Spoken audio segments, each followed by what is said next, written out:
नमस्कार दोस्तों, पर छत्तीसगढ़ क्लासेस में आप सभी का एक बार फिर से बहुत बहुत स्वागत है। दोस्तों, छत्तीसगढ़ एडीओ के जो हमने सीरीज चलाया था उस पर हमने ग्रामीण विकास का 2 वीडियो देखा, जिसमें हमने देखा था मनरेगा का टॉपिक। मनरेगा के कुछ और पॉइंट्स और कुछ और विस्तार से प्रमुख जानकारी है, जिससे आज इस वीडियो में हम कवर करेंगे। इसके बाद मनरेगा का आपका 2 वीडियो और आएगा, जिसमें आपको कुछ महत्वपूर्ण जानकारी उपलब्ध कराई जाएगी।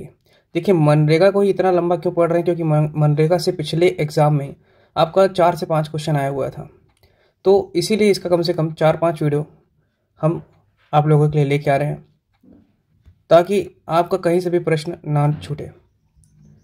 देखिए, हमने पिछली क्लास में क्या देखा था, ये देख लेते हैं एक सेकेंड।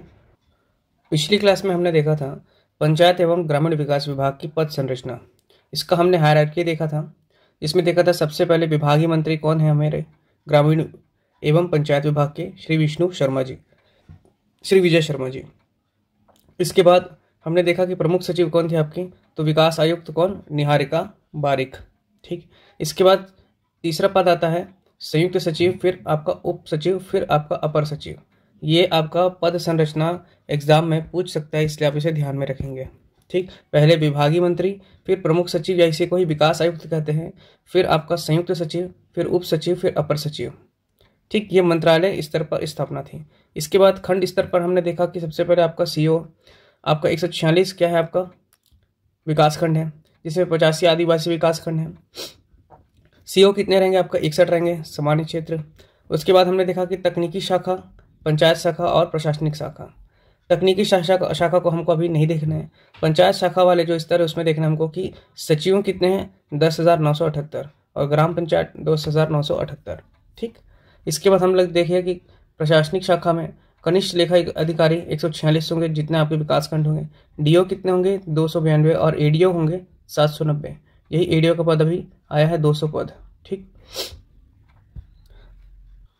इसके बाद हमने देखा था मनरेगा में हमने देखा कि क्या 7 सितंबर 2005 को अधिसूचित किया गया था। ठीक है, मतलब राजपत्र में प्रकाशित किया गया था Mahatma Gandhi national rural employment guarantee act. ठीक, 100 दिनों का इसमें रोजगार की बात कही गई है, केंद्र देगी इसमें, जबकि छत्तीसगढ़ में 50 दिन का अतिरिक्त रोजगार दिया जाता है।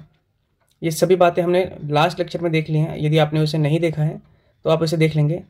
आज हम कुछ और महत्वपूर्ण बातें जो मनरेगा से संबंधित है उसे देखेंगे विस्तार से। चलिए शुरू करते हैं। देखिए, मनरेगा का कॉन्सेप्ट क्यों लाया गया था। ठीक है, सबसे पहले इंपॉर्टेंट बात यह है कि मनरेगा का कॉन्सेप्ट क्यों लाया गया था। देखिए, जो मनरेगा है इसका फुल फॉर्म क्या होता है, Mahatma Gandhi national rural employment guarantee act, मतलब महात्मा गांधी राष्ट्रीय ग्रामीण रोजगार गारंटी अधिनियम। ठीक है, कहने का मतलब यह है कि जो ग्रामीण क्षेत्र में जो लोग रहते हैं, है ना, उन्हें आजीविका देने के लिए मनरेगा लाया गया था। ठीक, जिसमें रोजगार देने की बात कही गई है। ठीक है, मतलब ग्रामीण क्षेत्र में जो परिवार रहते हैं उन्हें क्या दिया जा रहा है, रोजगार दिया जा रहा है। ठीक है, क्यों दिया जा रहा है, ताकि उन्हें उनकी आजीविका के लिए रोजगार मिल सके, वह आगे बढ़ सकें और अपना जीवन यापन अच्छे से कर सकें। इसके तहत, है ना, ये सिर्फ और सिर्फ याद रखेंगे कि ग्रामीण क्षेत्र वालों को मिलता है। जहाँ ग्रामीण क्षेत्र नहीं है, कहने का मतलब वह शहर जो आपका 100% अगर शहरी है तो वहाँ मनरेगा लागू नहीं होगा। पहली बात तो याद रखेंगे, मनरेगा सिर्फ और सिर्फ ग्रामीण क्षेत्रों के लिए लाई गई स्कीम है। ठीक है, और ये जो 100% शुद्ध जो आपका जो शहर है, जो 100% शहरी है, वहाँ लागू नहीं होगा। पहली बात, ठीक है, पहला बात आप याद रखेंगे यहाँ पर कि 100% शहरी आबादी वाले शहर में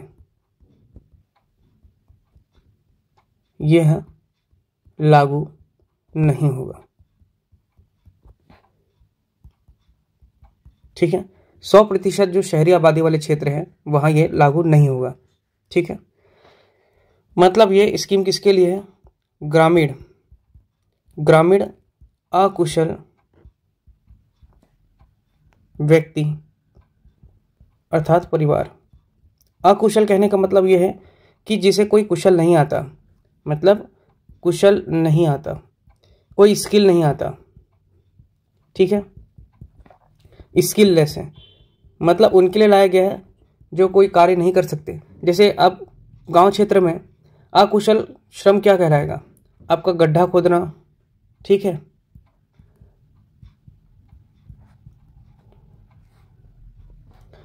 पेड़ काटना आदि चीज़ें जो है आपका वह अकुशल श्रम के अंतर्गत आते हैं, ठीक।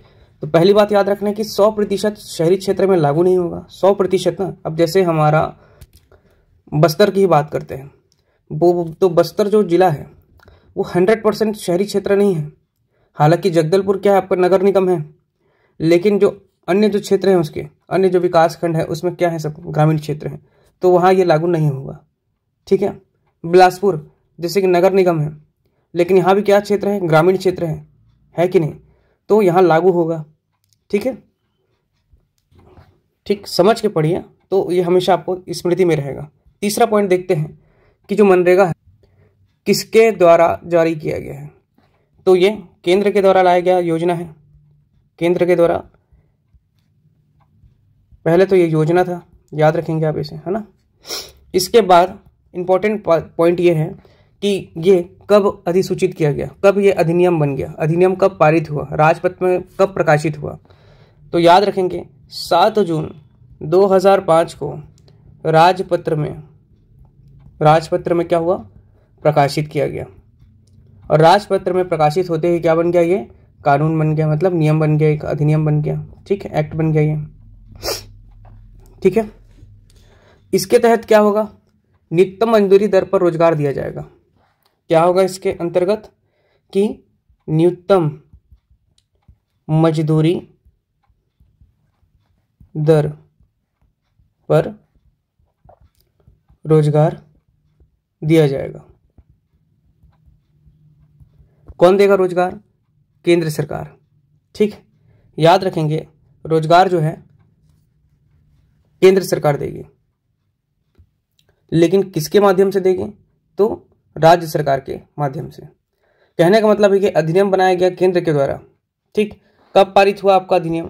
7 जून 2005 को, ठीक है। किसके लिए लाया गया ये योजना? तो ग्रामीण क्षेत्र में जो लोग रहते हैं, है ना, जो अकुशल श्रमिक हैं, उन्हें उनकी आजीविका देने के लिए मनरेगा 7 जून 2005 को लाया गया, ठीक। जिसके तहत क्या है, न्यूनतम मजदूरी दर पर रोजगार दिया जाएगा। क्या दिया जाएगा? न्यूनतम मजदूरी दर पर रोजगार दिया जाएगा, ठीक है। चलिए, अब इसमें एक प्रमुख बात यह है कि जो रोजगार है, हर क्षेत्र में जो रोजगार की मजदूरी दर है वो अलग हो सकती है। मतलब हर क्षेत्र कहने का तात्पर्य है कि हर राज्य में मजदूरी दर अलग होगी, ठीक है। हर राज्य में मजदूरी की दर अलग हो सकती है, ठीक। और इसके साथ ही साथ जो आपका रोजगार की दिवस है,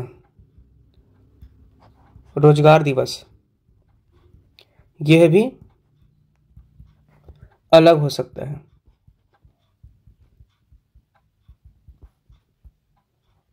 ठीक। जैसे कि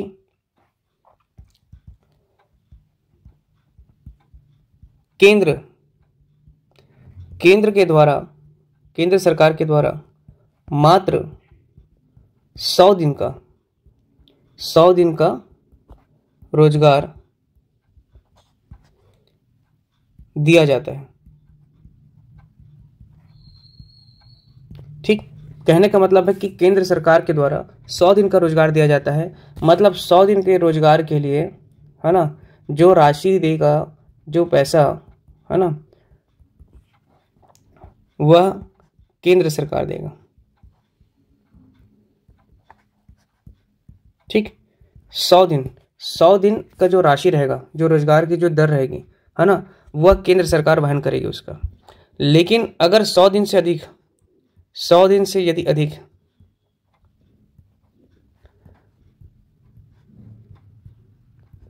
100 दिन से अधिक के दिन अगर रोजगार दिया जा रहा है, तो वह राज्य शासन के तहत दिया जाएगा। ये इसलिए बता रहा हूं मैं क्योंकि हमारा जो छत्तीसगढ़ राज्य है, छत्तीसगढ़ में 150 दिन का रोजगार दिया जाता है। छत्तीसगढ़ में कितने दिन का रोजगार दिया जा रहा है? 150 दिन का, मतलब 50 दिन एक्स्ट्रा जो है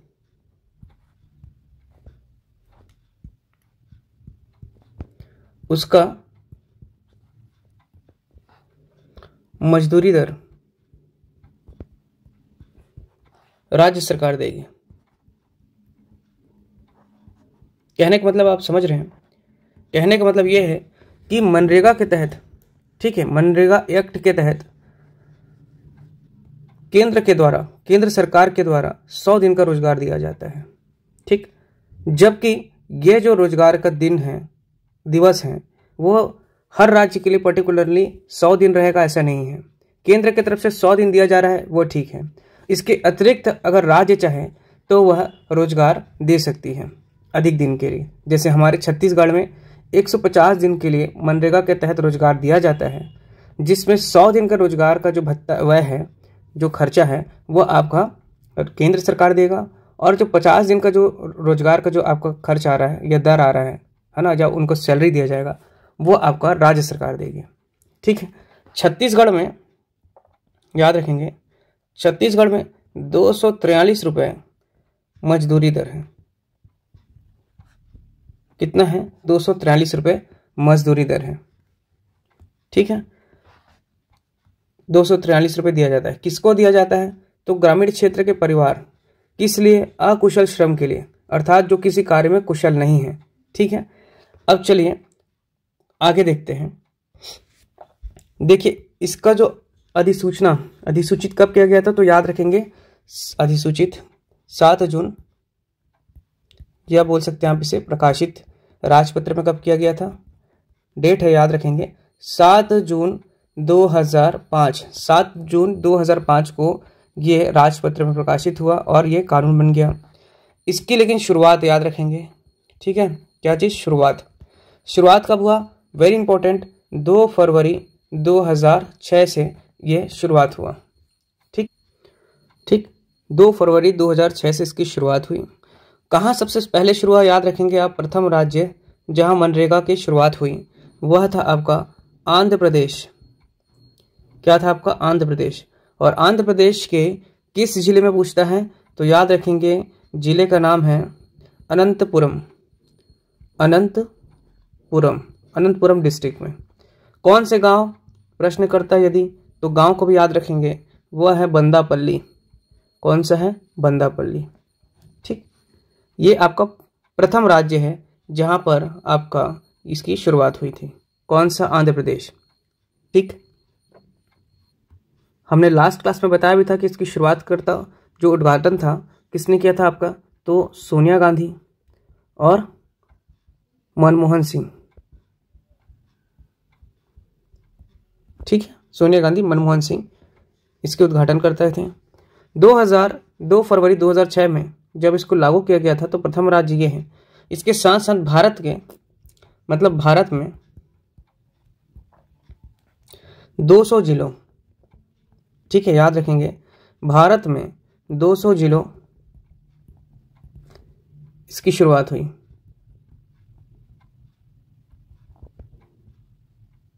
ठीक है। भारत में कितने जिलों में?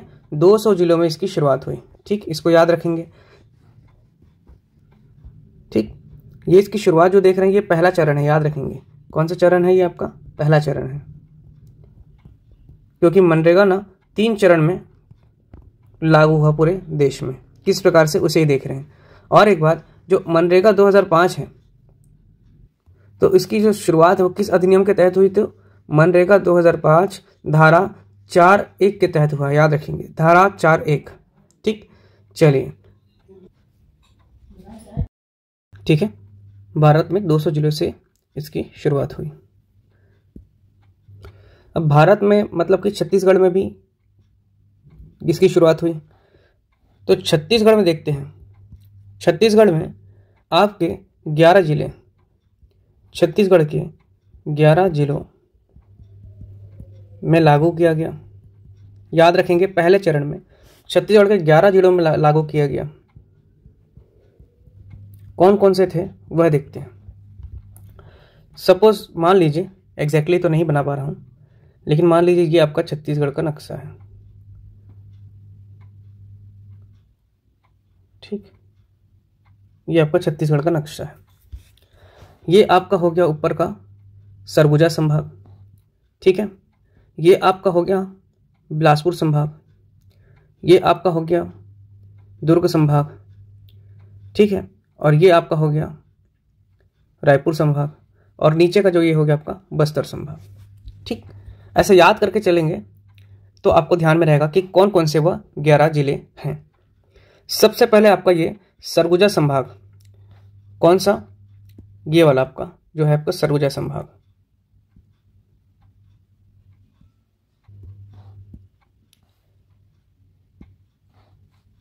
ये आपका सरगुजा संभाग, ठीक है।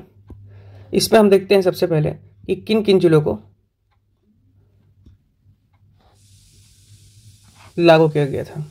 सरगुजा संभाग में सबसे पहले हम देखते हैं आपका सरगुजा, याद रखिएगा सरगुजा, ठीक। एक हो गया आपका जशपुर, ठीक है, और एक हो गया आपका कोरिया, ओके। ये आपका वह 3 जिले जो आपके छत्तीसगढ़ में चालू हुए थे। इसके बाद आ जाइए बिलासपुर संभाग में। तो बिलासपुर संभाग में आपका एक हो गया बिलासपुर और एक हो गया आपका रायगढ़, ठीक है। ये हो गया आपके 2 और जिले। इसके बाद हो गया एक आपका कबीरधाम और दूसरा हो गया आपका राजनांदगांव, ठीक। यहां आपके दुर्ग संभाग से जो 2 जिले हो गए। एक हो गया आपका ये धमतरी, ठीक, धमतरी जिला किस संभाग से, रायपुर संभाग से। एक उत्तर बस्तर हो गया कांकेर, कांकेर को उत्तर बस्तर के नाम से जाना जाता है, और एक दक्षिण बस्तर हो गया आपका दंतेवाड़ा, और एक हो गया आपका बस्तर संभाग का बस्तर स्वयं। तो इस प्रकार से छत्तीसगढ़ के 11 जिले कौन कौन से हो गए आपके सरगुजा संभाग से, आपके सरगुजा, जशपुर और आपका कोरिया। बिलासपुर से, बिलासपुर संभाग से बिलासपुर और रायगढ़। कबीरधाम, दुर्ग संभाग से आपका कबीरधाम, कवर्धा जिसे बोलते हैं, और राजनांदगांव जिला। रायपुर संभाग से धमतरी, और बस्तर संभाग से बस्तर, कांकेर और दंतेवाड़ा। यह वह छत्तीसगढ़ के 11 जिले हैं जहां मनरेगा पहले चरण में लागू हुआ। इसके बाद देखिए दूसरे चरण में, ठीक है, दूसरे चरण को भी देख लेते हैं। आपका दूसरे चरण, शुरुआत कब हुआ दूसरा चरण, 1 अप्रैल 2007, इंपॉर्टेंट है याद रखिएगा, 1 अप्रैल 2007, मतलब 2006 के बाद 2007, ध्यान में रखिएगा। पहला हुआ था 2 फरवरी 2006 में, दूसरा हो रहा है 1 अप्रैल 2007 को, ठीक है। देश में, देश के और मतलब कि 200 से अधिक और 130 जिलों में लागू, ध्यान रखेंगे, भारत देश के 130 और जिले, मतलब 130 और नवीन जिले में इसको लागू किया गया, जिसके अंतर्गत छत्तीसगढ़ में भी इसका प्रभाव पड़ा, है ना। छत्तीसगढ़ के 4 जिलों को और जोड़ा गया, और वह कौन कौन से जिले थे आपका, हो गया एक रायपुर जिले का रायपुर बच गया, दूसरा एक हो गया रायपुर संभाग का आपका महासमुंद, बिलासपुर संभाग का कोरबा, और दूसरा जांजगीर चांपा बिलासपुर संभाग का।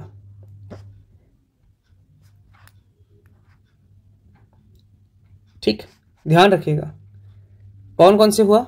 तो एक हो गया आपका रायपुर संभाग का रायपुर, और दूसरा हो गया आपका महासमुंद, ये दोनों जिलों में लागू किया गया। इसके बाद आपका कोरबा, बिलासपुर संभाग का आपका कोरबा हो गया, और दूसरा कौन सा हो गया आपका जांजगीर चांपा। ठीक, जांजगीर चांपा, ये 4 जिलों में शुरुआत हुआ कब, दूसरे चरण में। कब हुआ था दूसरे चरण की शुरुआत? 1 अप्रैल 2007 को। ठीक है, इस प्रकार से छत्तीसगढ़ में कुल कितने जिले हो गए? 11 + 4 मतलब 15 जिले में लागू हो गया। और भारत देश में कितना हो गया? 130, और पहले कितना था? 200, मतलब 330 जिलों में लागू। इसके बाद हम देखेंगे तीसरा चरण। ठीक है, तीसरा चरण, थर्ड फेज। तीसरा चरण महत्वपूर्ण है क्योंकि 1 अप्रैल 2008 को पहली बात तो ये लागू हुआ। एक को याद रखना है, पहला वाला को, उसके बाद सब वित्तीय वर्ष को याद रखेंगे। ठीक है, पहले वाला 2 फरवरी 2006 में हुआ था, दूसरा वाला हुआ 1 अप्रैल 2007 को, तीसरा वाला जो अंतिम फेज था वो आपका 1 अप्रैल 2008 को लागू किया गया। इसलिए याद करना है कि ये संपूर्ण भारत में लागू। ठीक है, संपूर्ण भारत में लागू, समझ रहे हैं ये बात? संपूर्ण भारत में लागू मतलब छत्तीसगढ़ के भी सभी जिलों में लागू हो जाएगा। तो 1 अप्रैल 2008 की स्थिति में छत्तीसगढ़ में कुल कितने जिले थे? तो 18 जिले थे। और हमने अभी देखा छत्तीसगढ़ में कितने हो गए आपके? 15 जिले। 15 जिले के बाद 3 जिले और कौन कौन से छत्तीसगढ़ के थे जहां लागू हुआ? तो छत्तीसगढ़ के वह 3 जिले कौन से हैं जो अब लागू हुए? एक तो हो गया आपका नारायणपुर, क्योंकि 2007 में बना था नारायणपुर, और एक हो गया बीजापुर, ये भी 2007 में बना था 1 मई को। याद रखेंगे डेट भी, नारायणपुर और बीजापुर हो गया। इसके अतिरिक्त आपका एक महत्वपूर्ण जिला बच गया दुर्ग संभाग का, दुर्ग। ठीक, दुर्ग जिला कब बना था याद रखेंगे? तो 1906, यहाँ नहीं बताते वरना डेट कंफ्यूजन हो जाएगा। तो दुर्ग बना था 1906 में। तो ये 3 जिलों आपका मनरेगा के अंतर्गत जोड़ा गया कब? 1 अप्रैल 2008 को। इसके साथ छत्तीसगढ़ में फिर कितने हो गए? 18 जिले में लागू। ठीक है, और भारत देश में कुल मतलब संपूर्ण भारत देश में लागू कर दिया गया जो ग्रामीण क्षेत्र थे वहाँ। ठीक है, अर्थात 0% 100% शहरी आबादी वाले क्षेत्र में ये लागू ना होकर के जितने भी ग्रामीण क्षेत्र हैं वहाँ सभी जगह आपको मनरेगा देखने को मिलेगा। अब देखते हैं इसके कुछ प्रावधान। आप भी इसे अपने बुक में मेंशन कर लीजिएगा। एक हो गया नारायणपुर, एक हो गया आपका बीजापुर, और एक हो गया आपका दुर्ग। मैप बनाकर कैसे पढ़ेंगे तो ज़्यादा समय तक याद रहेगा। देखिए, पहले चरण में कौन कौन सा था तो रिपीट कीजिए, रिकॉल करिए आप। सरगुजा संभाग से सरगुजा हो गया, कोरिया हो गया, जशपुर हो गया। बिलासपुर संभाग से बिलासपुर और रायगढ़ हो गया। उसके बाद हमने देखा दुर्ग संभाग से आपका कवर्धा और राजनांदगांव हो गया, जबकि रायपुर संभाग से सिर्फ धमतरी था उस समय पहले चरण में, और बस्तर संभाग से बस्तर, कांकेर और दंतेवाड़ा। इसके बाद दूसरा चरण कब चालू हुआ तो 1 अप्रैल 2007 को। 1 अप्रैल 2007 को आपके भारत में 130 जिलों में लागू किया गया। 130 जिले के साथ छत्तीसगढ़ में आपके कितने जिलों में लागू किया गया? तो 3 जिलों में और लागू किया, 4 जिले में लागू किया गया। कौन कौन से जिले में? तो वो था आपका बिलासपुर संभाग का कोरबा और जांजगीर चांपा, जबकि आपका रायपुर संभाग का रायपुर और महासमुंद में लागू किया गया।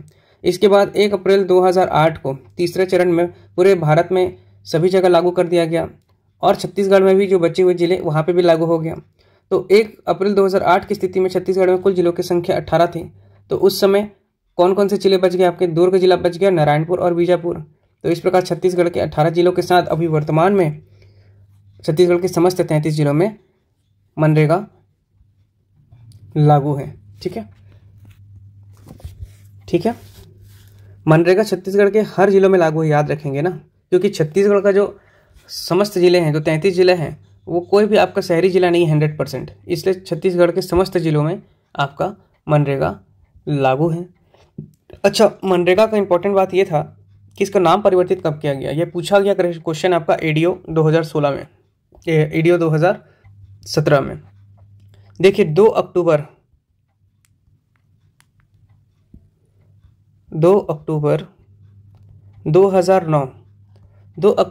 2009 को नाम परिवर्तित हुआ। ठीक है, नरेगा से एमजी नरेगा कर दिया गया, एमजी नरेगा। कुछ लोग मनरेगा करते हैं, एक्चुअल नाम है इसका एमजी नरेगा। एमजी का फुल फॉर्म है Mahatma Gandhi national rural employment guarantee act 2009। ठीक, याद रखेंगे, महात्मा गांधी राष्ट्रीय ग्रामीण रोजगार गारंटी अधिनियम 2009। ठीक, महात्मा गांधी का जन्म कब हुआ था? 2 अक्टूबर को हुआ था, इसीलिए इस डेट को डिसाइड किया गया था। कब हुआ था? 2 अक्टूबर 1869। कहाँ हुआ था? पोरबंदर में। कब इनका देहांत हुआ? तो 30 जनवरी 1948 में। छोटी छोटी बात महात्मा लोगों का ध्यान रखना है हमको, है ना।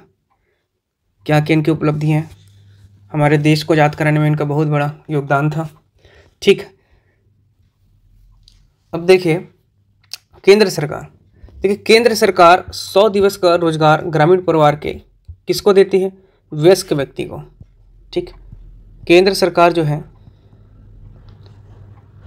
ग्रामीण परिवार के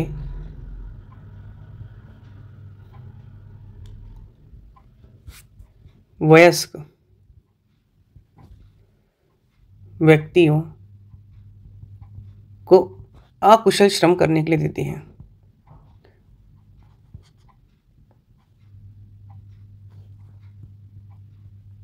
क्या देती है? रोजगार। कितने दिन का देती है? 100 दिन का। ठीक है, केंद्र सरकार ग्रामीण परिवार के वयस्क व्यक्तियों को अकुशल श्रम करने देती है।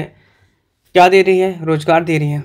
ठीक है, 100 दिवस का दे रही है, याद रखेंगे, 100 दिन का दे रही है। वयस्क का कहने का मतलब है 18+, इंपॉर्टेंट है, याद रखिएगा।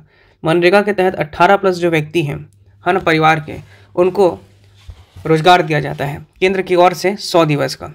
लेकिन एक बात याद रखना है इसमें कि ये जो 100 दिवस का रोजगार है, 100 दिवस का, वो प्रति व्यक्ति नहीं है। कहने का मतलब है एक परिवार को दिया जा रहा है। ठीक, एक परिवार को 100 दिवस का टोटल रोजगार दिया जा रहा है। एक परिवार में मान लीजिए 4 व्यक्ति हैं, A B C D। ठीक, अगर A B C D जो हैं इनको 100 दिन का रोजगार नहीं मिलेगा। मान लीजिए इसको 25 मिला तो इसको भी 25 मिला, इसको 25 मिला, इसको 25 मिला, या ऐसा भी हो सकता है एक जिनको 50 मिला, एक जिनको 10 मिला, एक जिनको 20 मिला, एक जिनको 10 मिला। ऐसा करके कुल टोटल 100 दिवस का रोजगार एक परिवार को दिया जा रहा है। क्या दिया जा रहा है? एक परिवार को टोटल 100 दिवस का रोजगार प्रोवाइड कराया जा रहा है केंद्र सरकार की ओर से। और केंद्र सरकार ही इनके रोजगार की जो दर है वो देगी इनको, मतलब इनका जो सैलरी है वो आपका केंद्र सरकार की ओर से 100 दिवस का जाएगा। केवल 100 दिवस सिर्फ और सिर्फ केंद्र की ओर से, याद रखेंगे, केंद्र सरकार सिर्फ 100 दिवस का रोजगार देती है। इसके अतिरिक्त जो राज्य अधिक दिन का रोजगार देती है तो उसका जो रोजगार का जो उसका व्यय है वो खुद वहन करेगी उसको राज्य सरकार। ठीक, चलिए इसको लिख लेते हैं, याद रखेंगे इंपॉर्टेंट पॉइंट कि जो आपका 100 दिन का रोजगार है, 100 दिवस रोजगार, 100 दिवस का जो रोजगार है परिवार के प्रति व्यक्ति, याद रखेंगे इंपॉर्टेंट पॉइंट है, फंसाता है ये सब, है ना, छोटी छोटी बात है। 100 दिवस का रोजगार परिवार के प्रति व्यक्ति को नहीं दिया जाता, बल्कि प्रति परिवार को 100 दिवस का रोजगार दिया जाता है।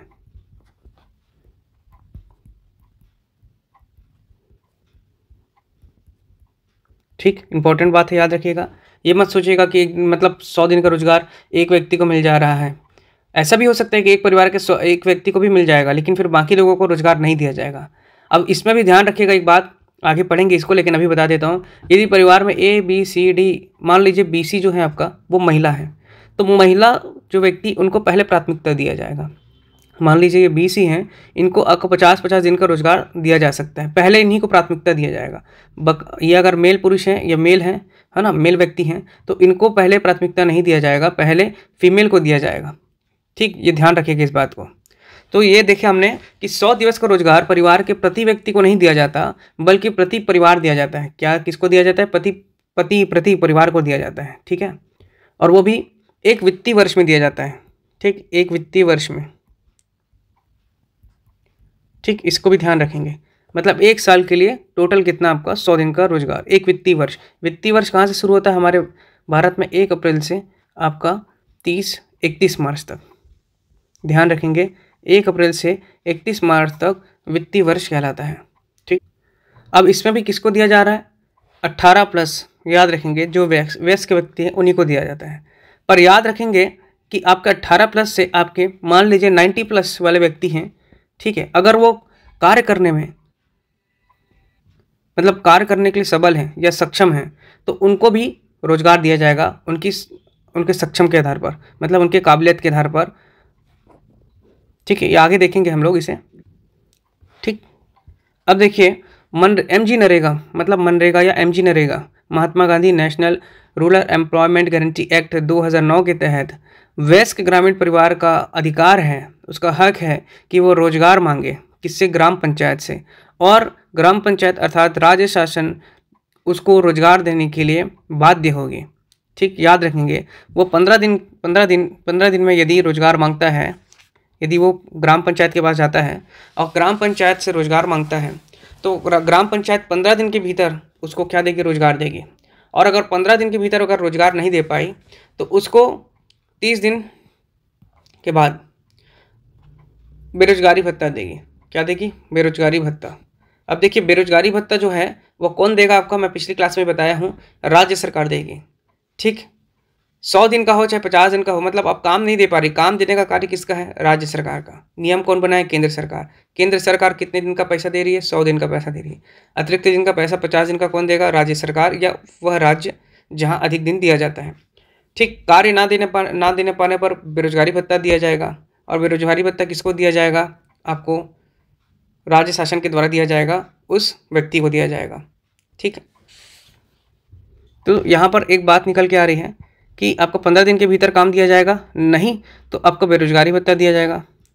तो बेरोजगारी जो भत्ता है और जो अतिरिक्त दिन का क्या है आपका? अतिरिक्त दिन रोजगार का जो व्यय है ये कौन उठाएगा? राज्य सरकार, ठीक है। राज्य सरकार इसका वहन करेगी। अब देखिए छत्तीसगढ़ सरकार के द्वारा 2013-14 से 100 दिवस के रोजगार की जगह कितना दिन का रोजगार दिया जा रहा है? इंपॉर्टेंट पॉइंट है, देखिए 150 दिन का दिया जा रहा है। 2013-14 से छत्तीसगढ़ में मनरेगा के तहत 150 दिन का रोजगार दिया जा रहा है। कब से इंपॉर्टेंट है? 2013-14 इंपॉर्टेंट है, याद रखिएगा, ठीक। मतलब 50 दिन जो है आपका बता दिया मैंने, 50 डेज का एक्स्ट्रा जो लोड है ना, वो राज्य सरकार उसका वहन करेगी।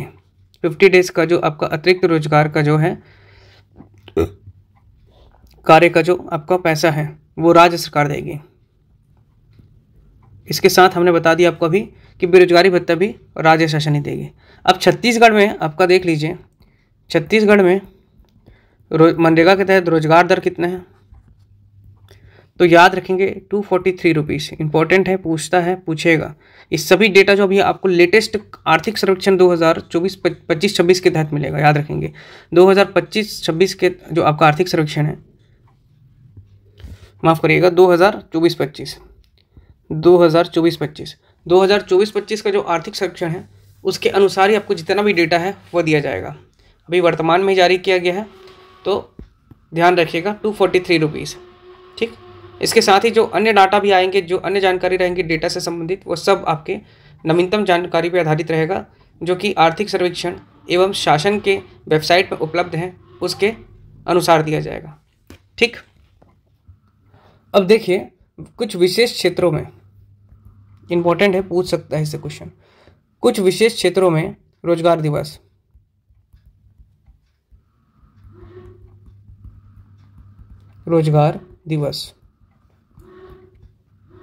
ठीक है।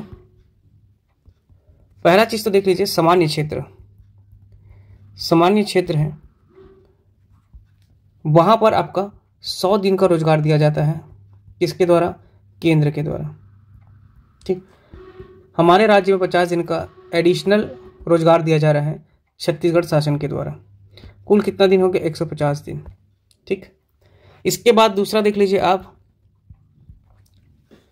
यदि आपका सूखा क्षेत्र है या कहीं कुछ प्राकृतिक आपदा आ गया, ठीक, तो ऐसे क्षेत्रों में आपका केंद्र के द्वारा 150 दिन का रोजगार दिया जाता है। कितना? 150 दिन का। और राज्य का 50 दिन इसमें अलग दे सकते हैं। तो इस प्रकार सूखा जो क्षेत्र है इसमें 200 दिन का आपका रोजगार दिया जाता है। ठीक, ये एडिशनल है आपका 50 दिन का। तीसरा पॉइंट देख लीजिए आपका वन पट्टा अधिकार परिवार। वन पट्टा अधिकार अधिनियम छत्तीसगढ़ में कब हुआ? तो 2006, याद रखेंगे उसको भी। वन पट्टा अधिकार जो परिवार है, जो आपका वन अंचल में रहते हैं, ऐसे परिवार, उनको कितने दिन का रोजगार दिया जा रहा है? तो याद रखेंगे 150 दिन का। ठीक, साथ ही साथ आपका जो उनके पास, याद रखेंगे 150 दिन का तो दिया जा रहा है, लेकिन इसमें आपका छत्तीसगढ़ या अन्य राज्य का तो नहीं पता, छत्तीसगढ़ राज्य में 0 दिन का अतिरिक्त कार्य दिया जाता है। मतलब कि 200 दिन टोटल जिनके पास वन पट्टा है। याद रखेंगे वन पट्टा उन्हीं को मिलेगा जिनके पास निजी भूमि नहीं है, मतलब उनका खुद का जमीन नहीं है। ठीक है, ऐसे परिवार को वन पट्टा अधिकार दिया जाता है। ठीक, कितना दिन मिल रहा है इसमें? आपका 150, केवल 150। ठीक है, चलिए अब देखते हैं, एक और हो गया आपका चौथा जो है पीएम आवास योजना। पीएम आवास योजना, देखिए पीएम आवास योजना आप सभी जानते हैं, है ना। तो ग्रामीण क्षेत्र में पीएम आवास बन रहे हैं जो, है ना, वहां यदि अगर वो स्वयं हितग्राही है, अगर उस कार्य में अगर वो खुद संलग्न हो रहा है, स्वयं संलग्न हो रहा है, तो उसे 90 दिन का अतिरिक्त रोजगार दिया जाएगा। मतलब 150 दिन का तो मिलेगा, ठीक है, प्लस आपका कितना दिन का मिल रहा है? 90 डेज का। 90 डेज का आपका ये 100 है, 100 डेज प्लस आपका 90 डेज आपका अलग मिलेगा। ठीक है, ये आपका हो गया पीएम आवास योजना के अंतर्गत। इस सामान्य क्षेत्र के लिए याद रखेंगे, कौन सा क्षेत्र? सामान्य क्षेत्र। सामान्य क्षेत्र में 100 दिन प्लस 90 डेज का अलग, मतलब 190 डेज का मिल रहा है इनको। ठीक है, 90 डेज को याद रखेगा, इंपॉर्टेंट यही पूछता है कि पीएम आवास क्षेत्र में अगर कोई व्यक्ति स्वयं, याद रखेंगे, स्वयं आपका आवास कार्य में, स्वयं आवास कार्य में संलग्न है, ठीक है, या आपका जो हितग्राही है वह स्वयं, याद रखें हितग्राही, ठीक, जो हितग्राही वो स्वयं आवास कार्य में संलग्न रहेगा, तो उसे 90 दिन का अतिरिक्त क्या दिया जाएगा? रोजगार दिया जाएगा। लेकिन ये सामान्य क्षेत्र की बात हो रही है। अगर ये आपका पहाड़ी या दुर्गम क्षेत्र है, पहाड़ी या आपका दुर्गम क्षेत्र है, तो उनको 95 दिन का दिया जाता है, ठीक, अतिरिक्त रोजगार। ठीक, कंडीशन यही रहेगी, आपको याद रखना है। 100 दिन का रोजगार केंद्र की तरफ से मिलेगा ही, 90 दिन का आपको एक्स्ट्रा मिलेगा यदि पीएम आवास योजना के तहत जो हितग्राही है वह स्वयं आवास कार्य में संलग्न हो तो। और ये सामान्य क्षेत्र के लिए था। और पहाड़ी क्षेत्र में यदि कोई व्यक्ति है ना, कोई परिवार है, अगर पीएम आवास योजना के तहत वह स्वयं हितग्राही होगा तो भी वह 95 दिन का उसको अतिरिक्त रोजगार दिया जाएगा। ठीक, ध्यान रखिएगा, ये इंपॉर्टेंट पॉइंट्स थे। एक पॉइंट और बच गया इसमें आपका कि अमृत सरोवर। अमृत सरोवर जो है केंद्र के द्वारा लाया गया एक योजना है, अमृत सरोवर योजना। ठीक है, तो तालाब, इस अमृत सरोवर योजना क्या है? तालाबों का निर्माण किया जाएगा, तालाबों का निर्माण और जीर्णोद्धार किया जाएगा। ध्यान रखेंगे, तालाबों का निर्माण और जीर्णोद्धार किया जाएगा। ठीक है, तो इसमें क्या है, अमृत सरोवर योजना में 75 दिन, अगर कोई व्यक्ति है अगर इस कार्य में संलग्न हो रहा है तो उसको 75 दिवस में का अतिरिक्त क्या दिया जाएगा? रोजगार दिया जाएगा।